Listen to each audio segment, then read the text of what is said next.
IPL 2025 mega auction త్వరలో November 24, 25 తేదీలలో జరగనుంది. ఈ మెగా ఆక్షన్లో ప్రతి జట్టు బెస్ట్ ఆటగాళ్లను సొంతం చేసుకోవడానికి ఎవరి ప్రయత్నాలు వారు చేస్తున్నారు. ఈ నేపథ్యంలో చెన్నై సూపర్ కింగ్స్ జట్టుకు సంబంధించి మెగా ఆక్షన్ ఎంపికలు ఎలా ఉండబోతున్నాయి, ఏ ఆటగాళ్లను చెన్నై దక్కించుకోవడానికి ఆసక్తిగా ఉందో ఇప్పుడు చూద్దాం. చెన్నై జట్టు రుతురాజ్ గైక్వాడ్, ఎంఎస్ ధోని, శివన్ దుబే, రవీంద్ర జడేజా, మతీష్ పత్రానాలను మొత్తం 5 ఆటగాళ్లను రిటైన్ చేసుకుంది. వాళ్ల రిటెన్షన్ తెలివిగా ఉన్నప్పటికీ వారు ఈ 5 రిటైన్ చేసుకోవడానికి 65 కోట్లు ఖర్చు పెట్టిస్తారు. ఇది దాదాపు వారి పర్సులో సగంకి పైగా అమౌంట్. ఇంకా వారి దగ్గర ప్రస్తుతం 55 కోట్లు మాత్రమే ఉన్నాయి. ఈ డబ్బుతో వారు తమ ప్లేయింగ్ 11 కోసం కావాల్సిన 7 స్థానాలను భర్తీ చేసే ఆటగాళ్లను కొనుగోలు చేయాలి. ప్రస్తుతం వారి దగ్గర ఉన్న ఆటగాళ్లను పరిశీలిస్తే ఆ జట్టుకి ఒక ఓపెనర్గా రుతురాజ్ వ్యవహరిస్తాడు. ఇంకో ఓపెనర్ స్థానం ఖాళీగా ఉంది. అలానే 3వ స్థానంలో కూడా బ్యాటింగ్ చేసే బ్యాటర్ కావాలి. ఇక మిడిల్ ఆర్డర్లో బ్యాటింగ్ కోసం దుబే, జడేజా, ధోని ఉండనే ఉన్నారు. ఒకసారి సిఎస్కే రిటెన్షన్ లిస్ట్ గమనిస్తే ప్రస్తుతం వారు బ్యాటింగ్ కంటే కూడా బౌలింగ్ బలం పెంచుకోవాల్సిన అవసరం ఉంది. ఈ నేపథ్యంలో వారు పెద్ద బ్యాటర్ కోసం వెంటపడకుండా కనీసం 30 నుండి 35 కోట్ల వరకు బౌలర్ల కోసం వెచ్చించాలి.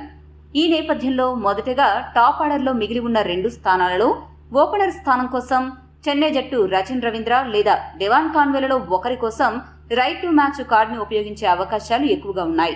ఈ ఇద్దరికి గతంలో చెన్నై జట్టుకి ఓపెనింగ్ చేసిన అనుభవం ఎక్కువగా ఉంది.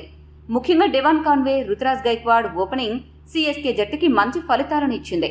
అంతేకాదు star batter Devon Conway CSK తరపున ఆడుతున్నప్పుడు ఐపీఎల్లో మంచి రికార్డును కలిగి ఉన్నాడు. అయితే వీరి కోసం చెన్నై జట్టు 5 నుండి 10 కోట్ల వరకు మాత్రమే వెచ్చించడానికి సిద్ధంగా ఉంది. అంతకంటే ఎక్కువ పెడితే వారు మెరుగైన బౌలర్లను దక్కించుకుని అవకాశం కోల్పోతారు. ఓపెనర్ గా ఒక ఫారెన్ ప్లేయర్ ని దింపాలి అని సిఎస్కే ఆలోచన కాబట్టి వారు 3వ స్థానం కోసం తప్పక ఒక ఇండియా ప్లేయర్ కోసం వెళ్తారు. ఈ స్థానం కోసం స్టార్ ఆటగాళ్లు రిషబ్ పంత్, కేఎల్ రాహుల్, శ్రేయస్ అయ్యర్ అందుబాటులో ఉన్నారు. అయితే ఈ ముగ్గురులో చెన్నై జట్టు రిషబ్ పంత్ వైపే మొగ్గు చూపనున్నట్లు గతంలో వార్తలు వచ్చాయి. ఎంఎస్ ధోనికి భవిష్యత్తులో అతను సరైన ప్రత్యామ్నాయం కాగలడు అనే ఉద్దేశంతో సిఎస్కే ఈ బ్యాటర్ కోసం వేలం వేయవచ్చు అనే విశ్లేషణలు వినిపిస్తున్నప్పటికీ తాజాగా వస్తున్న సమాచారం ప్రకారం పంత్ కోసం ఆక్షన్లో పోటీ పడితే చెన్నై జట్టు కనీసం 20 నుండి 25 కోట్లు వెచ్చించాల్సి ఉంటుంది. అదే చేస్తే చెన్నై జట్టు మిగిలిన 30 నుండి 35 కోట్ల డబ్బుతో బౌలింగ్ యూనిట్ ని బ్యాలెన్స్ చేయలేదు. అది వారికి పెద్ద తలనొప్పిగా మారుతుంది. అంతేకాదు పంత్ని కొనుగోలు చేస్తే అతడికి కెప్టెన్సీ ఇవ్వాల్సి ఉంటుంది. అప్పుడు 18 కోట్లతో రిటైన్ చేసుకున్న రుతురాజ్ పరిస్థితి సందిగ్ధంలో పడుతుంది. ఇప్పటికే రుతురాజ్ ధోని వారసుడిగా చెన్నై జట్టులో కొనసాగుతున్నాడు.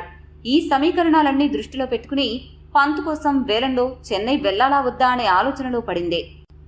ఈ క్రమంలో వారు తక్కువ మనీతో ఇషాన్ కిషన్ లేదా రహానే లేదా రాహుల్ త్రిపాఠి, సర్ఫరాజ్ ఖాన్ వంటి బెస్ట్ ఇండియన్ బ్యాటర్లను 3వ స్థానం కోసం సిఎస్కే కొనుగోలు చేసే అవకాశాలున్నాయి. ముఖ్యంగా ఇషాన్ కిషన్ వికెట్ కీపర్ కాబట్టి అతన్ని కొనుగోలు చేయగలిగితే అది సిఎస్కేకి ఎక్స్ట్రా అడ్వాంటేజ్ గా మారుతుంది. ఇక 4వ స్థానంలో ఆడడానికి fast bowling allrounder Shivam Dube ఎలాగో ఉన్నాడు. 6వ స్థానంలో స్పిన్ ఆల్రౌండర్ జడేజా బ్యాటింగ్ కు వస్తాడు. ఇక 5వ స్థానంలో ఆడించడానికి భీకర హిట్టింగ్ చేసే ఒక ఫారెన్ ప్లేయర్ కోసం వెళ్లనున్నారు. ఈ స్థానం కోసం భారీ హిట్టింగ్ చేసే సత్తా ఉన్న Glenn Phillips, Maxwell, Liam Livingstone లాంటి వారి కోసం చెన్నై పోటీ పడనుంది. వీరందరూ పించ్ హిట్టర్లే కానీ ఎప్పుడు ఎలా ఆడతారో అర్థం కాదు. కాబట్టి వీరు బడ్జెట్లో చెన్నైకి దొరికేస్తారు. ఫామ్లో లేని ఆటగాళ్లు ఒకసారి చెన్నై జట్టులో చేరితే ఆటోమేటిక్గా భారీ ఇన్నింగ్స్లో ఆడిస్తూ ఉంటారు. కాబట్టి వీరిలో ఏ ఒక్కరిని దక్కించుకున్నా చెన్నై జట్టు మిడిల్ ఆర్డర్ పటిష్టంగా ఉంటుంది. ఇక చివర్లో 7వ స్థానంలో వచ్చి మ్యాచ్ ఫినిషింగ్ చేయడానికి అన్క్యాప్డ్ ప్లేయర్ గా రిటైన్ చేసుకున్న ధోని ఎలాగో ఉన్నాడు. ఇప్పుడు బౌలింగ్ విషయానికి వస్తే స్పిన్ కి బాగా అనుకూలించే చెన్నై చెపాక్ గ్రౌండ్ పై సిఎస్కే ఎక్కువ విజయాలు నమోదు చేయాలంటే వారికి స్పిన్నర్ల అవసరం ఎంతైనా ఉంది. ఈ స్పిన్ మంత్రంతోనే చెపాక్ లో సిఎస్కే జట్టు ఎన్నో విజయాలు దక్కించుకుంది. ఈ క్రమంలోనే వారు స్పిన్ ఆల్రౌండర్ రవీంద్ర జడేజాని రిటైన్ చేసుకున్నారు. అతడికి తోడుగా మరికొంతమంది స్పిన్ ఆల్రౌండర్లను కొనుగోలు చేయబోతోంది. మెగా వేలంలో రవిచంద్రన్ అశ్విన్ లేదా వాషింగ్టన్ సుందర్లలో ఒకరి కోసం పోటీ పడనున్నారు. అదే సమయంలో ఒక ఫారిన్ స్పిన్నర్ ని కూడా ఆడించే అలవాటు ఉన్న చెన్నై జట్టు ఆ స్థానం కోసం శ్రీలంక స్పిన్నర్ మహేష్ తీక్షణ లేదా న్యూజిలాండ్ స్పిన్నర్ మిచెల్ శాంట్నర్ ని దక్కించుకోవాలనే ఆలోచనలు ఉన్నట్లు తెలుస్తోంది. వీరైతే బడ్జెట్లో దొరికే బెస్ట్ ప్లేయర్స్. అదే సమయంలో వీరికి గతంలో చెన్నై జట్టు తరపున ఆడిన అనుభవం ఉంది. మొత్తానికి 2 ఇండియన్ స్పిన్నర్లు ఒక ఫారెన్ స్పిన్నర్ తో బరిలోకి దిగనున్నారు. ఇక మిగిలింది ఫాస్ట్ బౌలింగ్ విభాగం. ఒక స్థానం కోసం ఫారెన్ ఫాస్ట్ బౌలర్ మతీష్ పత్రానాను రిటైన్ చేసుకున్నారు. సాధారణంగా పత్రానా డెత్ ఓవర్లలో బౌలింగ్ చేస్తూ ప్రత్యర్థులను ఇబ్బంది పెడుతూ ఉంటాడు.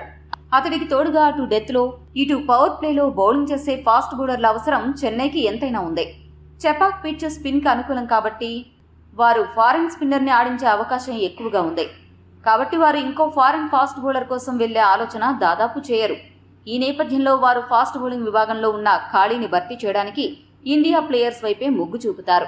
ఈ క్రమంలో సీఎస్కే ఆ జట్టు ఓల్డ్ ప్లేయర్ దీపక్ చాహర్ కోసం ముందుగా ట్రై చేసే అవకాశాలున్నాయి. దీపక్ చాహర్కి బ్యాటింగ్ చేసే సామర్థ్యం కూడా ఉండడం వారికి కలిసొచ్చే అంశం. అతడితో పాటు మంచి వేగంతో బ్యాటింగ్ మరియు బౌలింగ్ చేయగల అతి కొద్ది మంది ఆటగాళ్లలో శార్దుల్ ఠాకూర్ ఒకడు. సీఎస్కే అతన్ని ఐపీఎల్ 2025 మెగా వేలంలో ఎంచుకోవచ్చు. వీరితో పాటు హర్షదీప్ సింగ్ కోసం ముఖ్యంగా పోటీ పడే ఛాన్స్ ఉంది. అయితే పంజాబ్ జట్టు నుండి హర్షదీప్ విషయంలో గట్టి పోటీ ఎదురయ్యే ఛాన్స్ ఉంది. ఇదే క్రమంలో వారు హర్షల్ పటేల్, నటరాజన్, తుషార్ దేశ్పాండే వంటి వారి కోసం కూడా వేలంలో ప్రయత్నించవచ్చు. అయితే నటరాజన్ని గనుక సీఎస్కే దక్కించుకోగలిగితే అది డెత్ ఓవర్లలో చెన్నై జట్టుకి బాగా కలిసొస్తుంది. చెన్నై జట్టు ప్లేయింగ్ 11 ఎలా ఉంటే బాగుంటుంది అని మీరు భావిస్తున్నారో కామెంట్ చేయండి. మరిన్ని స్పోర్ట్స్ అప్డేట్స్ కోసం మా ఛానల్ సబ్స్క్రైబ్ చేసుకోండి.